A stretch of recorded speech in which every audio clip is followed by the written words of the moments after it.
It's all relative, man. I've got my truth, and you've got yours. But is this so? Welcome to Thinking Wisely with Dr. Isley, where we learn to live wisely by thinking wisely. Today, we're looking at the view that truth and reality are relative to every individual.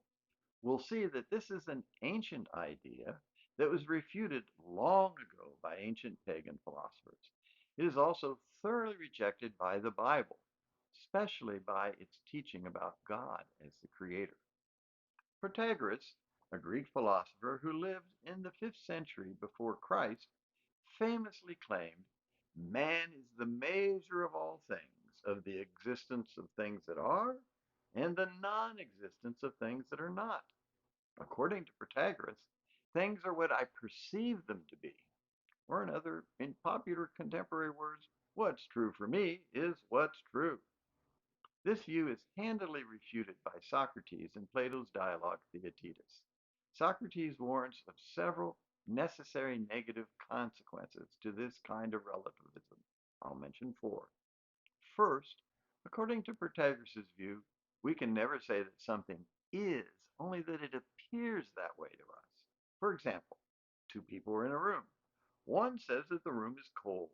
The other says that the room is warm. In a sense, both are right.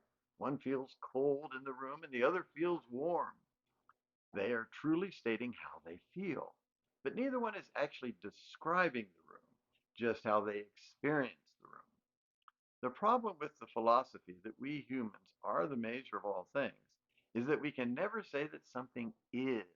I cannot say that the car is red, only that it seems that way to me. Worse, I can only say that the object I'm seeing seems to me to be a car. I cannot say that the object is a car. This is horrible. In Protagoras' relativism, each of us is imprisoned in our own perceptions. We cannot assert the truth about any object. In fact, one might even doubt that there is anything truly out there at all. Second, why is man the measure of all things? If we measure all by what we sense, are there not other creatures that sense things too? Socrates hilariously asks why Protagoras does not say that a pig, or a dog faced baboon, or still some stranger creature of those that have sensations, is the measure of all things.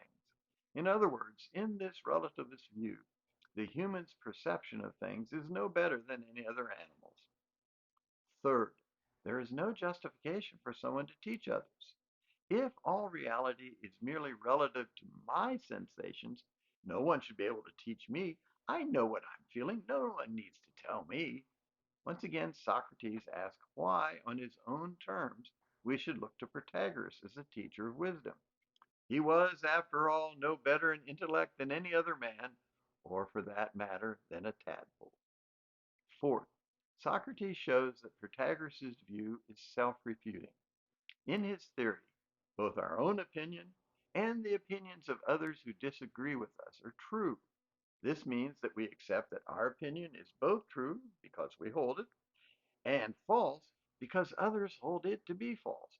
Can an opinion, properly understood, be both true and false at the same time? I don't think so.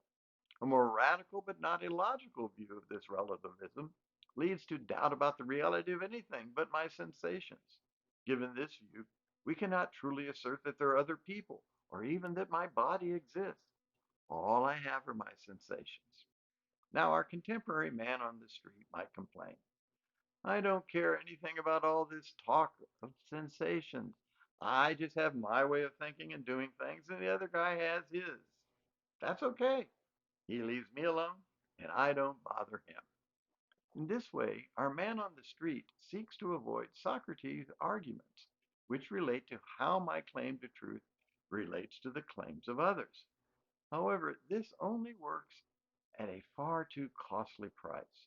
Truth becomes completely individualized, with each person carrying around his own private world. The problem is that we are not alone. Our world meets another's world. How do we handle that encounter? And what happens when these worlds collide? What if my truth is that I'm a Jew and want to live and practice my faith? And Hitler's truth is that you must die. Or we can be less drastic. You're driving your car and you come to an intersection. Another driver arrives at the same intersection, but from a different direction. Who gets to go first? Our popular relativist says, well, we have laws. There are stoplights and stop signs. You just obey the law. But this doesn't work on the completely individualized, I've got my truth and you've got yours. If you both obey the law, you have recognized a truth beyond you. If one of the driver's truth is that he doesn't recognize any authority beyond him, we've got a problem. Either we have an accident or the driver with the stronger will or the larger vehicle imposes his perspective on the weaker driver. Indeed, in a world of individualized truths, society cannot function well. So Socrates' critique of Protagoras works even against your everyday I have my own truth relativist. There must be a truth then that transcends my own private sensations and desires. What I want to do now is go beyond Socrates' basically negative critique of Protagoras. I'd like to offer a positive statement to counter Protagoras' false statement that man is the measure of all things. And I want to do it with the biblical view. Man is not the measure of all things. God is the measure of all things. He is the measure of all things because he is the creator of all things. Listen to Hannah's prayer phrase in 1 Samuel 2:8.